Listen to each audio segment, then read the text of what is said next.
know what used mean? I was used.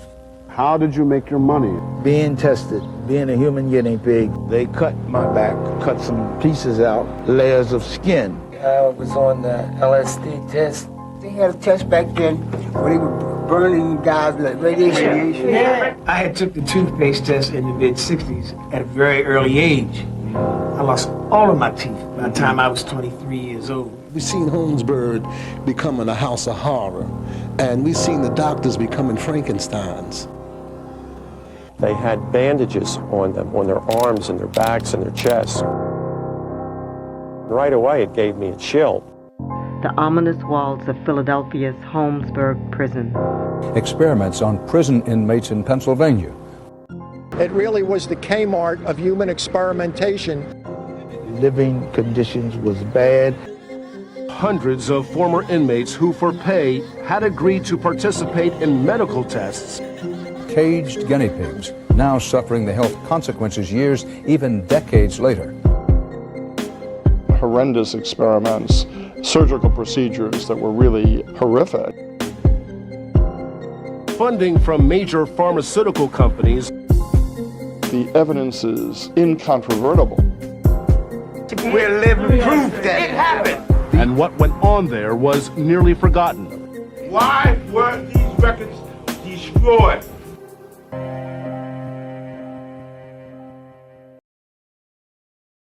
For 23 years, a Philadelphia prison was used as a human laboratory. The subjects were mostly black men. Some of the major sponsors were Johnson & Johnson, Dow Chemical, and the United States Army. The doctor who ran it built a celebrated career off of it. No one went to jail, and the institutions that funded it never paid a dime in restitution. Holmesburg Prison sits in the northeast corner of Philadelphia. It opened in 1896. Red brick, guard towers, a wagon wheel design that let officers monitor multiple cell blocks from a central hub. The men inside called it the Terror Dome.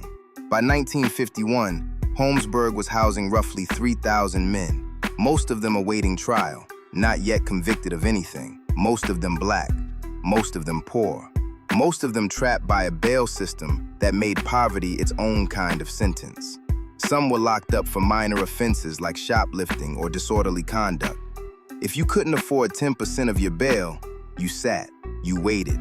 That could mean months, it could mean years. There was almost no work inside. If you were lucky enough to get a job pushing a broom across a cell block floor, you earned somewhere between 25 and 50 cents a day. A lot of guys in Holmesburg Prison was paying heavy prices because they had no money. And money at that time was cigarettes. Some guys were being raped, some guys were being stabbed, and some guys were being brutally treated because they didn't have money. So I knew that I did need money in places such as Holmesburg. 10 cents a day, 25 cents a day at tops. And the experiments paid, the less they would pay is like $1 for some tests, and some experiments that went on paid other things. I still believe what had happened with all the experiments I was on. They gave us chicken fee because we were in need for money. This was a well put together project where they saw the situation, they examined it, they studied it, and they knew what to do to get top performance from all of us. So I think what they did was they played us, and they played us well. In 1951, a University of Pennsylvania dermatologist named Albert Kligman walked into Holmesburg Prison for the first time. He was there to examine an outbreak of athlete's foot among the inmates, routine on paper.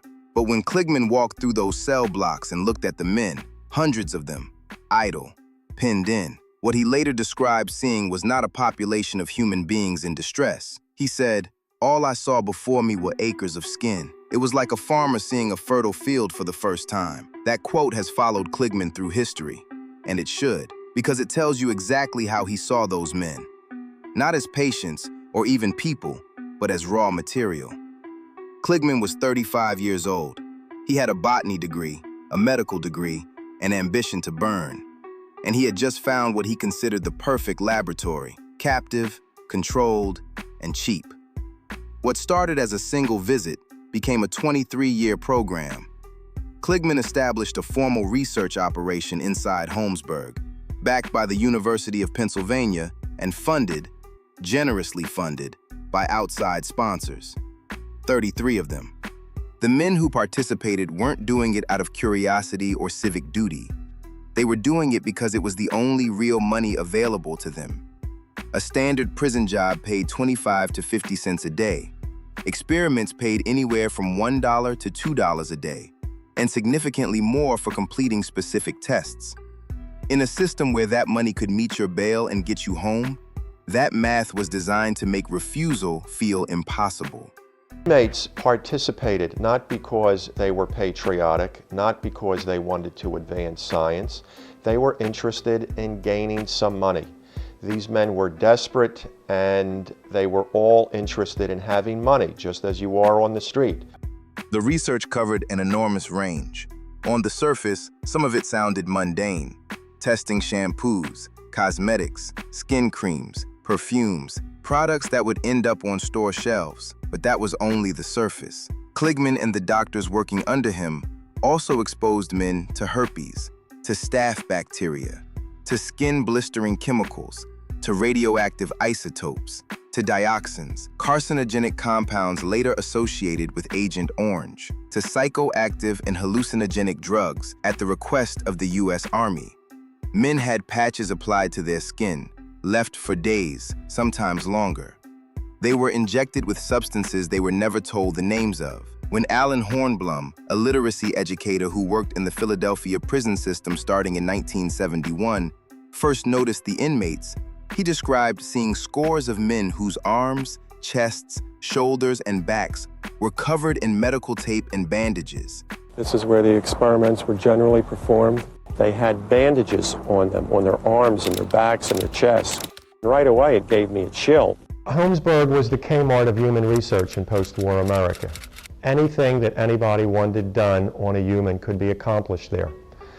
The doctors who ran the program, from what I've gathered, never said no to anyone, whether it was Dow Chemical or R.J. Reynolds or whether it was the CIA. If they wanted things tested on humans, it could be attained there. Dr. Kligman was an entrepreneur as much as he was a physician, and he was interested in, because of his own curiosity, of building a panoply of products and associations, and he was able to accomplish all of that during the 50s and 60s. The U.S. Army contracts deserve their own moment because they represent the most severe end of what happened at Holmesburg. The Army commissioned Kligman specifically to test hallucinogenic and psychotropic drugs on inmates. This wasn't cosmetic research. This was the federal government, in the middle of the Cold War, using incarcerated black men as test subjects for chemical and psychological agents. The kind of experiments that, when the Nazis did them, we called war crimes at Nuremberg. The Nuremberg Code, written in 1947 in direct response to those Nazi experiments, established that voluntary consent is absolutely essential in human experimentation, that the subject must have the legal capacity to consent, that they must exercise free choice, that they must have sufficient understanding of what they are agreeing to. Holmesburg violated every one of those principles for over 2 decades on American soil with government funding. The United States Army was conducting all kinds of drug tests and whatnot. They put 2 trailers behind Holmesburg Prison, behind H Block, and they had inmates living in those trailers for days at a time, experimenting with them with all sorts of drugs. And some inmates actually snapped, went off. And that's when we began to really look at these studies. In the very beginning, they were relatively simple. They were like mild lotion studies and things of that sort, things that wasn't life-threatening. And then it went on to become more inhumane and more barbaric. So what happened was, out of concern, we just started talking about it was time for them to go back to what it was or either stop it. The Army experimentation study was a harsh story to tell because these guys took you into a trailer that sat in back of the prison and they gave you a drug. At that particular time, I had no dealings with narcotics at all. And I do remember that they gave me something that I didn't know where I was. In fact, the group had found me in the yard looking up at the sky, not knowing where I was. When they gave me this drug that they gave me, it took effect to me, and I began to do other things that I would normally do, such as stick-ups and other things. And later, I became addicted to drugs, and I believe it had a lot to do with what they had given me. The drug was really something because I had a different, my fuse began to be short. I had a short fuse where before I had good tolerance, but the drug now had me on a short fuse thing. I became violent in some cases. I believe it was due to the experiments. In 1967, 16 years into the program, Albert Kligman patented Retin-A. The medication, developed through his prison research, was licensed to Johnson & Johnson and began selling in 1971. When researchers later discovered it worked as an anti-aging treatment, it became even more valuable. The royalty disputes between Kligman and the University of Pennsylvania alone stretched into years of litigation, two powerful institutions fighting over who got to profit from research conducted on men who saw none of it. The financial rewards were enormous. The professional rewards were enormous. Kligman became a celebrated figure in American dermatology. He spent over 50 years on Penn's faculty. He received Lifetime Achievement Awards. His name was attached to research that shaped an entire industry. While Kligman and Johnson & Johnson made millions, the men whose skin made all of that possible were making pocket change, $1 or $2 a day to be human guinea pigs.